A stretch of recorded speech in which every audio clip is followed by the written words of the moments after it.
la transición como histórica de todas las, de cómo la forma de defecar se fue concibiendo, se construyó al final o que derivó hacia aterrizándolo en lo emocional en lo siguiente.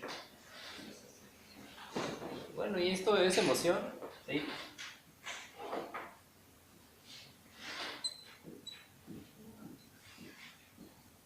A partir de aquí, el vínculo de la vergüenza con el cuerpo se desató. Entonces, las emociones son históricas, sí. Y otra.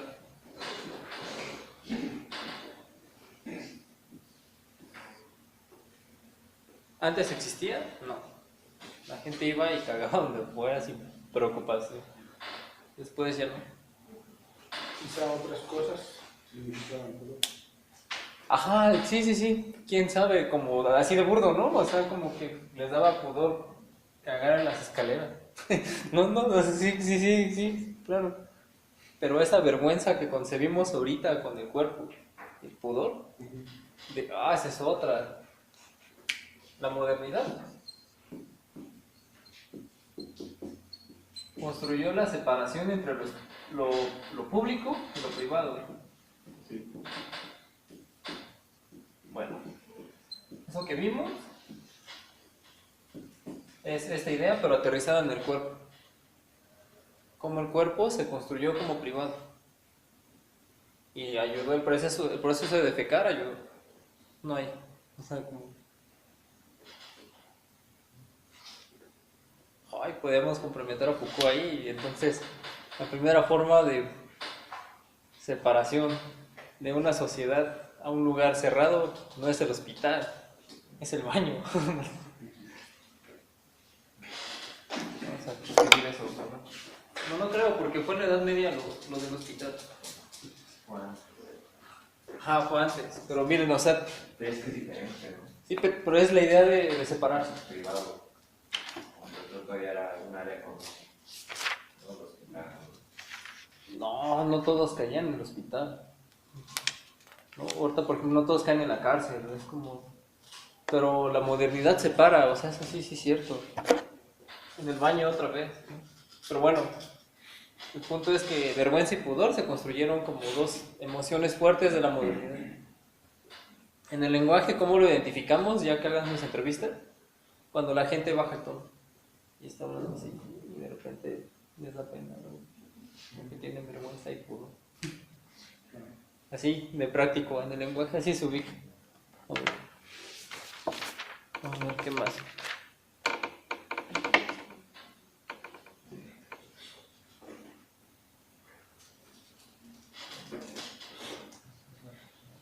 Ok, pero ¿se entendió a Foucault? Lo vamos a revisar. No, si acaso uno. Sí es un balde de agua fría, ¿no? Ese güey sí es como... Sí. Y otra... También él habla mucho de la homosexualidad relacionado a la episteme. Uf, celos. Así... Tiene una crítica a la heterosexualidad muy cabrona. Así es, así. Es un genio. ¿En dónde? ¿En dónde vemos eso? Por ejemplo, lo tiene en Historia de la Sexualidad. Tiene una serie de tomos, que es la voluntad de saber, el conocimiento de sí. No me acuerdo, pero es en Historia de la Sexualidad.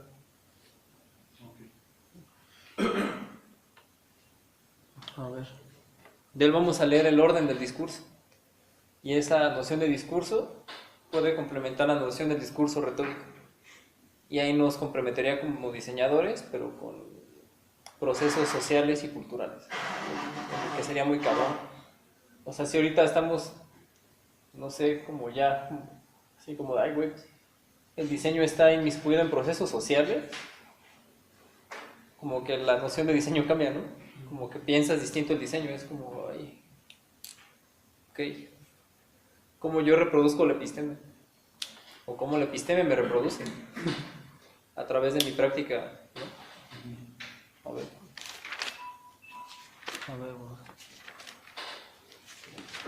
Ok.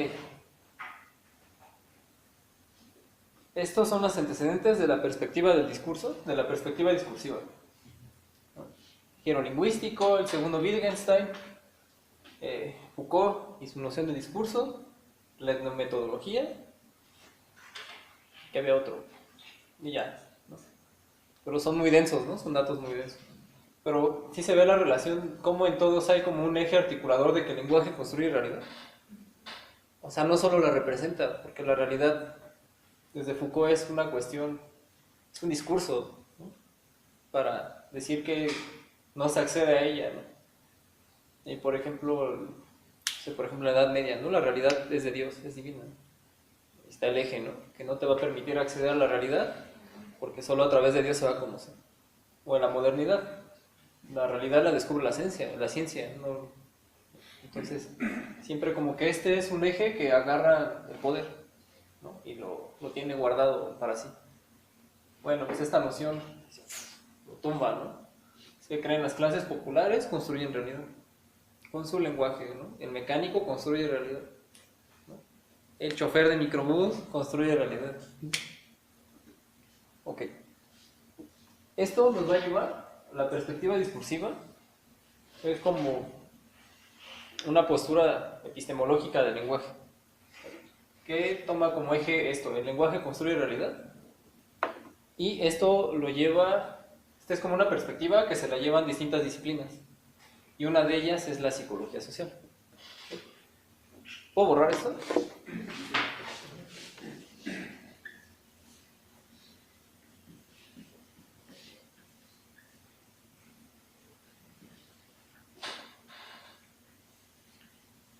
Si quieren les paso el artículo de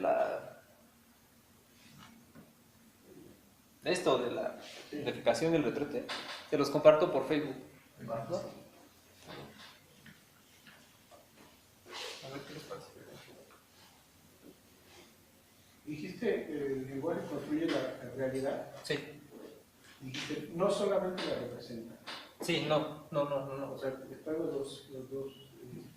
Ajá, porque decir la representa es asumir que la realidad está allá.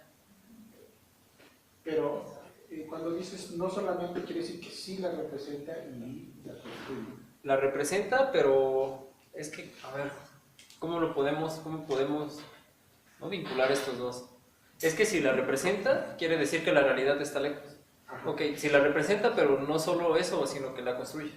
Está muy loco, pero esta mentalidad de pensar que una cosa tiene que ser solo una cosa en el tiempo es occidental, ¿no? Claro.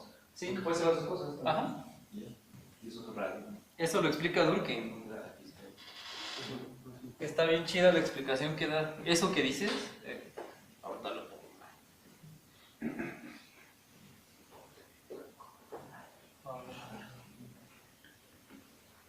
Tiene que ver con la lógica, ¿no? Es una cuestión filosófica. Puede construir realidad y es una cuestión filosófica. Entonces es una operación lógica, es lenguaje, fíjate. A través del lenguaje estamos justificando que solo puede haber una cosa. Ok, Durkheim se mete a estudiar la lógica y dice, oh, sorpresa, la lógica de los griegos, o sea, quienes construyeron la lógica, asume que si es A, no puede ser B. ¿Se entiende? O sea, no puede ser dos cosas a la vez. Y el güey se clava y dice, ¿pero por qué? Y llega a la siguiente tesis. Porque los griegos no podían tener dos roles sociales a la vez.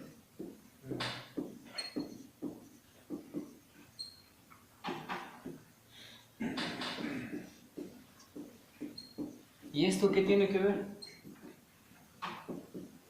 Dice, y es así,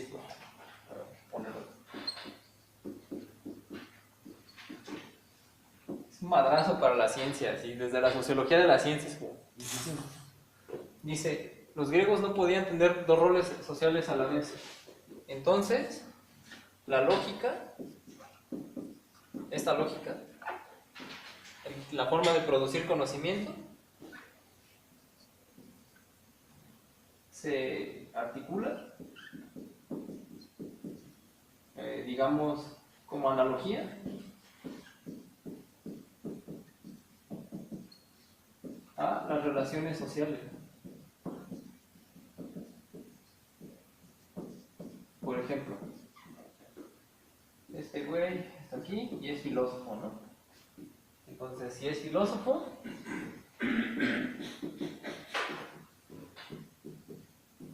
no es, yo qué sé, no sé, atleta. Entonces, esto, ok, la idea, ok, primero, no sé, para invertir la tesis, cuando se invierte en esto nomás, poner, ¿no? Como que el proceso lógico es como, pues sí, porque es lógico que A no puede ser B. Entonces, si se piensa, se opera así en la vida social. Este güey dice, no, al revés. Si tú en la vida social tienes un rol, así vas a pensar. Si tú en la vida tienes muchos roles sociales, puedes pensar, puede ser A, puede ser B, puede ser C. Pero si tú en tus relaciones sociales tienes un rol, por lógica vas a pensar que solamente puede haber una premisa verdadera.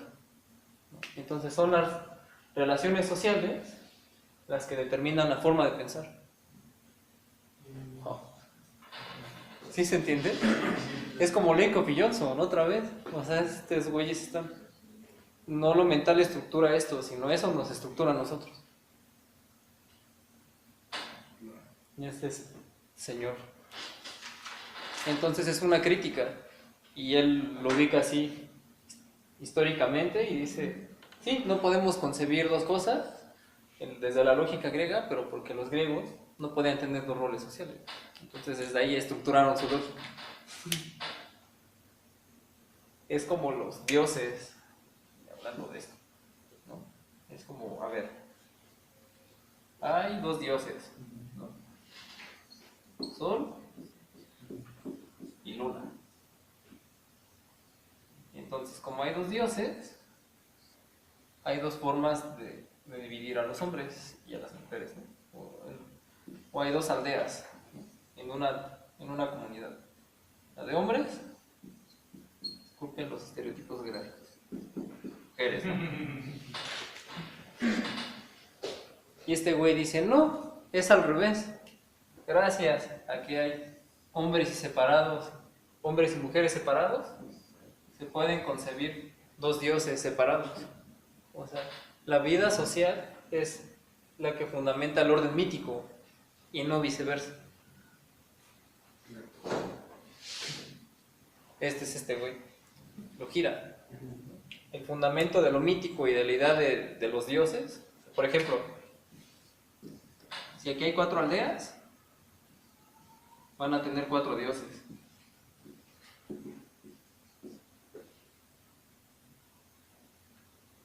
O sea, lo social estructura lo mítico. Y desde acá lo dice, pero hacia la lógica. Lo social estructura los procesos mentales. Por los puntos cardinales, ¿no? Tenemos que poner una especie de mito. Exactamente, sí. ¿Por qué tienen que ser 4? ¿Pueden ser 5? Ajá, pero porque en la vida social pueden ser 4 aldeas. Diría, como son 4 aldeas, hay 4 dioses. Pero en las poblaciones lo piensan al revés, ¿no? Es que surgieron 4 dioses y porque son 4 dioses somos 4 aldeas. Y este güey lo invierte, dice, no. Son 4 aldeas, por eso piensan en 4 dioses. Ya se le estoy viendo un buen de contextos. Es como las ideas que nos explican como sociedad, luego se legitiman y entonces nos explicamos por las ideas. Ajá, sí, se abstraen, sí, se abstraen y se hacen mito. Y forman un orden mítico, simbólico, religioso, que lo justifica y lo reproduce. Pero dice él que es primero el orden social, sobre el cual se fundamenta. Bueno, eso era todo. Ok, esta perspectiva discursiva se lleva a la psicología social.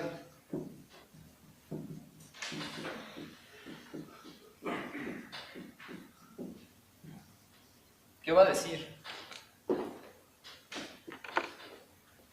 Bueno, ¿quién lo lleva o quiénes son los primeros en llevarlo? Es Jonathan Potter y Margaret Wetherell. No sé, Potter o Harry Wetherell. Es así. No, es sí no está chido.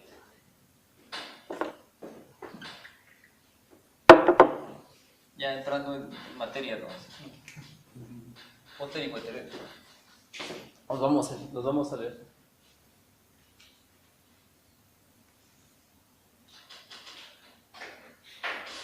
Para esto, a ver, vamos a ver. Hay como nociones que va a atender la perspectiva discursiva en la psicología social. Y la perspectiva discursiva en la psicología social da la psicología discursiva, que es como la disciplina en la que nos vamos a basar. Como eje epistemológico para entender el lenguaje y poder entender el diseño. Okay. Este es uno, discurso. Sabemos cómo lo entiende, después de todos los antecedentes que vimos, cómo lo va a entender.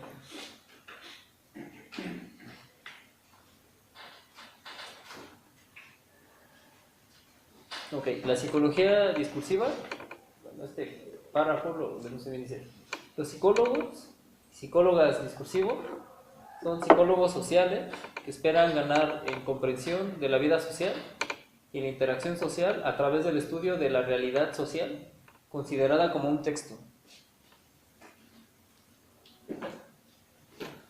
Sí.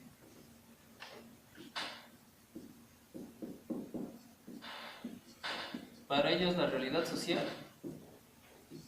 es un texto. En otras palabras, es lenguaje. ¿Quieres entender a la sociedad? Entiende el lenguaje. Como que todos los antecedentes que vimos van a formar como ya estas como grandes nociones, ¿no? Este es uno.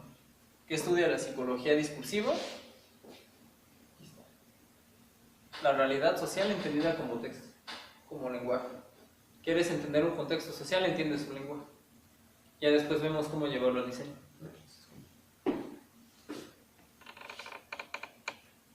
El discurso se entiende como un conjunto de prácticas lingüísticas que mantienen y promueven ciertas relaciones sociales. El discurso es un conjunto de prácticas lingüísticas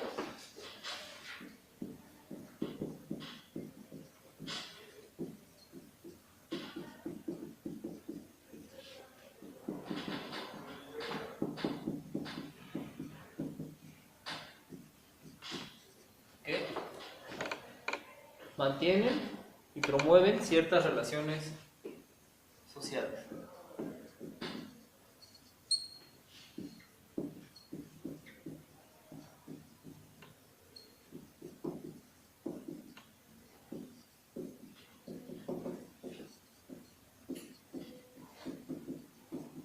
Entonces, si nosotros como diseñadores vamos a estructurar discurso gráfico, forzosamente nos estamos metiendo en una cuestión de relaciones sociales. No va aislado.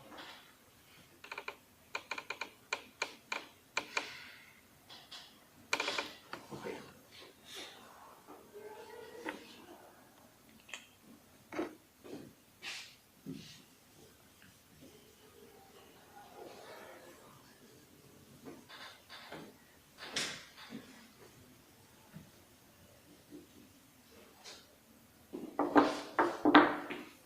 Algunos elementos fundamentales de la psicología discursiva son los siguientes.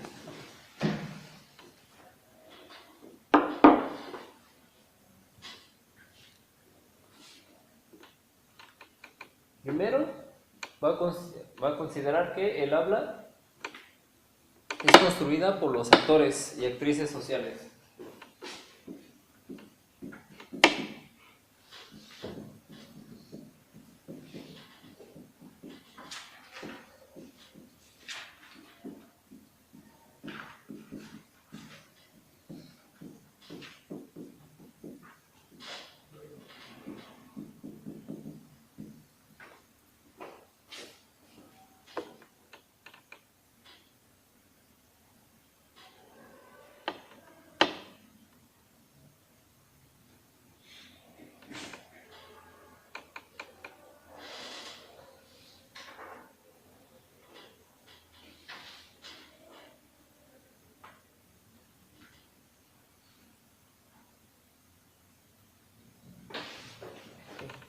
Dice, por ejemplo, Edward Cipote, que la psicología discursiva es la acción en el habla y en la escritura. La cuestión principal es que las acciones sociales o el trabajo interaccional se hacen en el discurso. O sea, en el discurso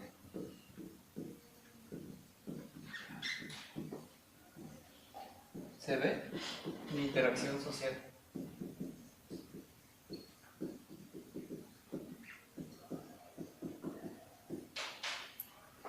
¿Se acuerdan de la teoría de las emociones ligadas a abuso de poder o ausencia de poder? Ok, desde aquí, eso se ve en el habla. O sea, tú puedes saber si en la interacción social hay poder o no a través del discurso de las personas, de su forma de hablar, con eso. Ya después lo vemos. Vamos a retomar esa teoría para nosotros.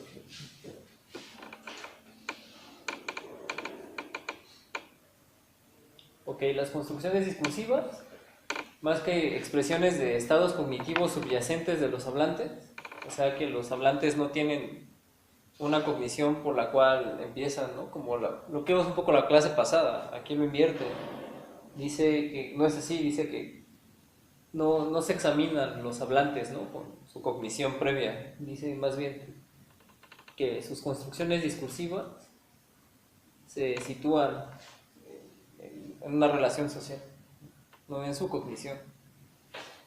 A ver, estoy medio enredado.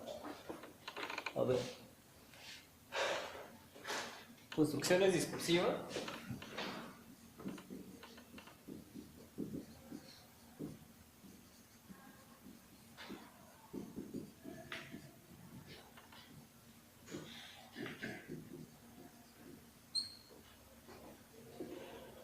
Más que expresiones de estados cognitivos,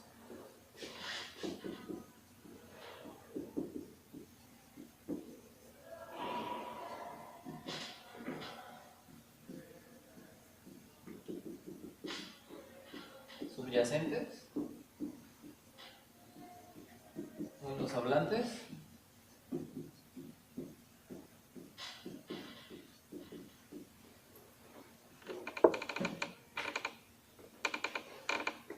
se examinan, o sea, las construcciones discursivas no se examinan en la cognición de los hablantes, sino que se van a examinar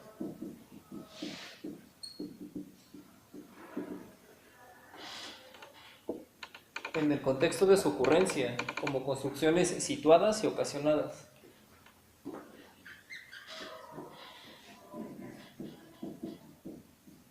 En el contexto donde se originaron.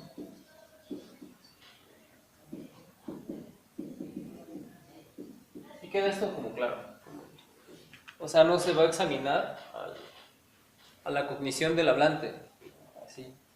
Se va a examinar el contexto donde se originó. ¿Ah?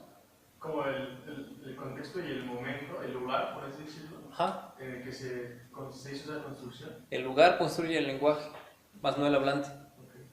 como primera premisa, ¿no? El contexto construye el habla,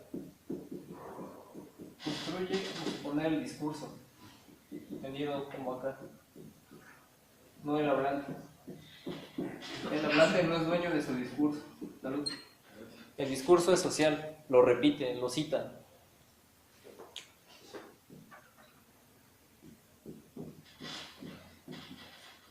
El hablante lo reproduce, lo repite, ¿no? Esto me gusta mucho, lo cita. Esta perspectiva empata mucho con la perspectiva de la psicología social que se usa en la Vamos Xochimilco. Es así. De hecho, ellos en su lema es: la realidad es una construcción social. Y usan mucho el lenguaje. Esto es como el lenguaje construye la realidad. Son similares. De hecho, esto es de autores de aquí, de Xochimilco. El hablante cita al discurso y al citarlo lo reproduce. Ahorita no me puedo inventar una palabra y cargarla de emoción. No. Más bien recurro a alguna que ya exista. La cito. y la cito en el lugar, en el momento, con las personas adecuadas, en la institución, luego lo veremos, y el lenguaje va a aprender emoción.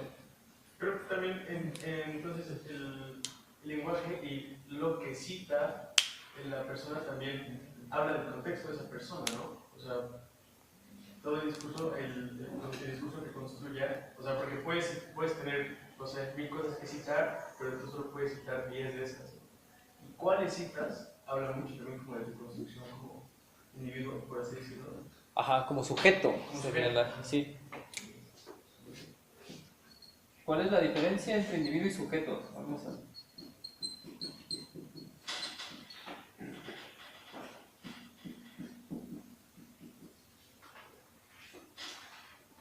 El individuo parte de la noción kantiana de dividir, por eso como dividir. Individuo es lo que ya no se puede dividir en dos, lo que es indivisible en dos, ¿no? Como una especie de átomo social. Y la influencia de la ciencia. En la ciencia social ya no es divisible en dos. Un mini átomo y está libre. O sea, es la unidad mínima de la sociedad, como si fuera un átomo.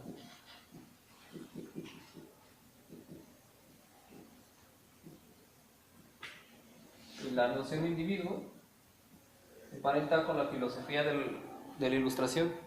Tiene que ver con el hombre de la liberté, la fraternité y la igualité. O sea, por esta onda de esto después. ¿No? El individuo es aquel que ya alcanzó su liberación, ¿no? Se liberó de la esclavitud y está esclavizando a otros pueblos, ¿no? Es bien contradictorio. Ok. Y es una noción filosófica, ¿no? Mucho que ver con la filosofía de la Ilustración. Y ayuda mucho para construir la noción de Estado, ¿no? Los individuos, mediante su voluntad y su saber, su racionalidad, se van a controlar, ¿no? Y van a aceptar la ley, ¿no? O sea, la noción de sujeto no. La noción de sujeto la explica Foucault, es uno de los primeros en usarla, en citarla. Es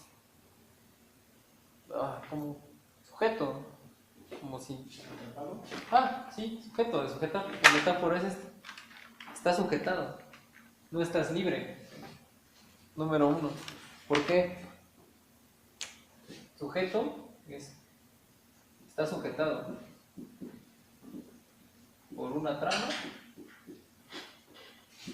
Esto es muy de la psicología social de aquí, de significaciones.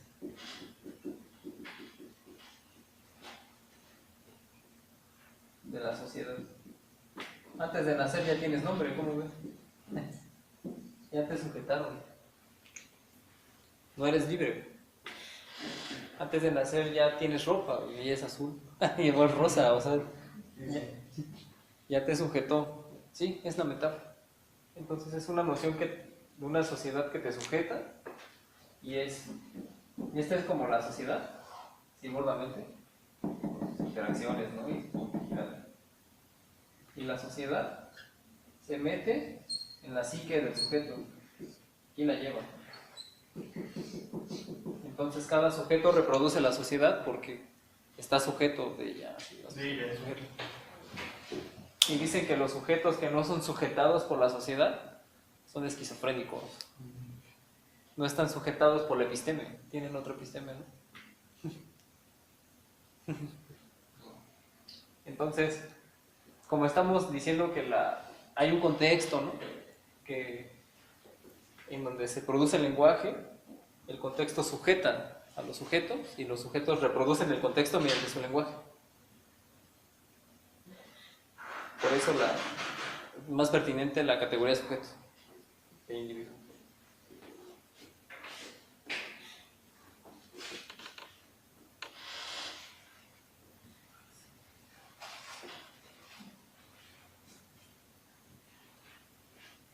Ok. Esto de que el lenguaje construye realidad. Ya para terminar, que nos dieron la hora. es una posición epistemológica, es una epistemología.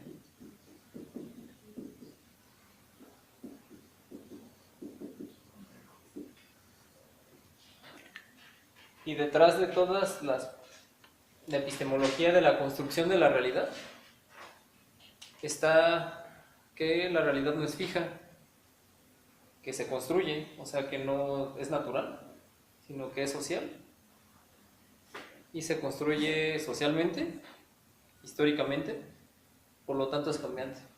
O sea, esa epistemología nos permite cambiar y poder intervenir para poder transformar, ¿no? Eso es como lo bueno como de esta epistemología, que nos permita renovar, ¿no? O cuesta ahí. Entonces,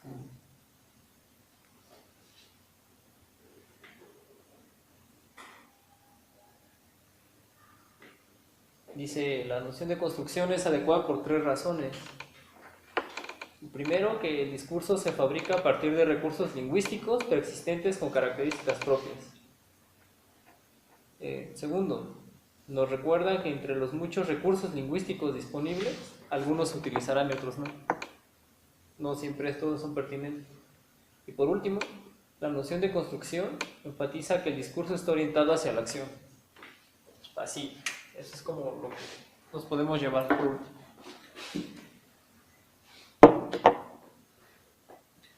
La noción de construcción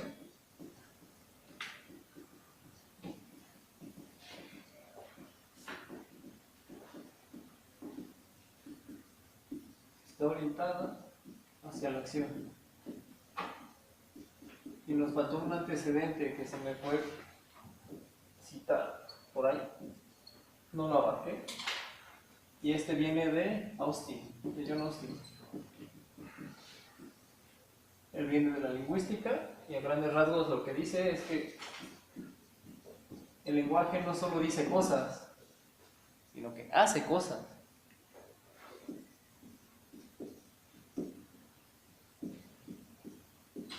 Distingue 3 actos del lenguaje, ¿no? 3 momentos del acto, 3 actos. Uno es ilocutivo, no me acuerdo bien me acuerdo del perlocutivo, el último, y el locutivo. No, ya mejor les diré. Se nos enseña mucho, ¿no? En el esquema, así como ya, como bien de atrás, el esquema de Shannon y Weber, donde hay un emisor y un receptor, ¿no? Y en medio hay un mensaje, no sé si lo... Clásico, ajá. Está súper así, más obsoleto. Bueno, este es el acto locutivo. Se transmite algo, un mensaje, se enuncia la palabra. Pero esa palabra tiene una intención retórica, una intención detrás de la enunciación. Él no enuncia porque sí, enuncia porque tiene una intención. Enuncia y al final lo que dice tiene consecuencias en la acción.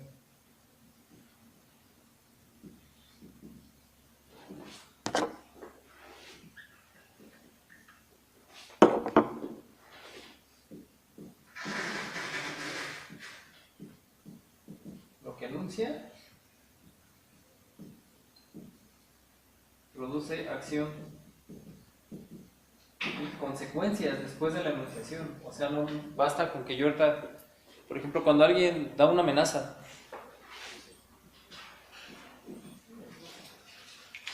no se da la amenaza y ya, se da la amenaza y quedan como secuelas. Es como, ay, güey, te quedas pensando, ¿no? Entonces hay, después de la enunciación, consecuencias. Entonces creo que con esta nos podemos quedar como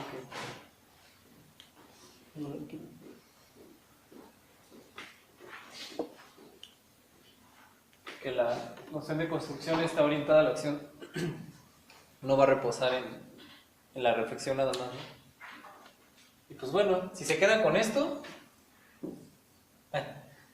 ya es como dimos por sentado el objetivo de hoy, ¿no? Pues ya, pues sería todo. Nos estamos viendo la... ¿no? Hola.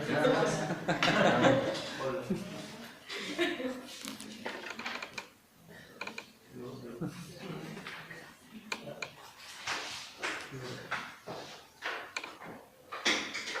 Les paso las lecturas y les paso el artículo que les comenté. Antes de que se vayan, ¿quieren comentar algo o alguna aportación o como algo que les haya inquietado o como... El otro día tuve una conferencia y era igual un diseñador que habló como sobre el diseño, ¿no? Y ahorita que mencionaste el ejemplo de retrete, recuerdo lo que dijo, que hay un autor que se llama Pierre Bernard, que habla del diseño, que hay dos tipos de diseño, el diseño efímero y el diseño social. Y el diseño social es aquel que precisamente trata de cumplir una función a favor de la sociedad, ¿no? Como de normalizar algo o de trascender, pero con un fin social, como el retrete, ¿no? O sea, fue un diseño social, pero la intención era más bien como el control, ¿no? De cierta forma, y generar pudor y todo ese rollo. Pero al final, la propuesta del diseño es algo que permeó para todos nosotros, ¿no? Hasta nuestros días. Y que, bueno, o sea, como ahorita que lo mencionaste, me recordó como toda esa plática, tiene mucho sentido, ¿no? Entonces nosotros como diseñadores somos los que podemos validar, ¿no? Y darle como todo no sé, el peso suficiente a algún diseño que tiene que ver con esta cuestión de la epistemología para propiciar la misma episteme, ¿no? ¿No? Para conservarla, ajá, no sé. Sí. ¿Alguien quiere comentar algo de lo que el compañero comentó?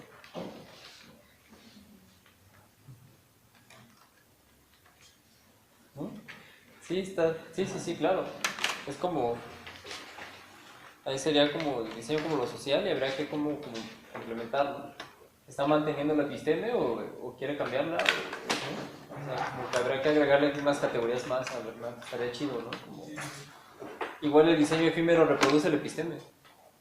O la episteme hace que el diseño efímero exista, ¿no? Más bien, exacto. Porque si no, no sería efímero. Bueno, es como esta cuestión de no hay una, sino está la otra como punto de comparación, ¿no? Sí. Les paso un cortometraje, es de psicología social, está chido. Y es como llega y... La realidad es una construcción social, así como...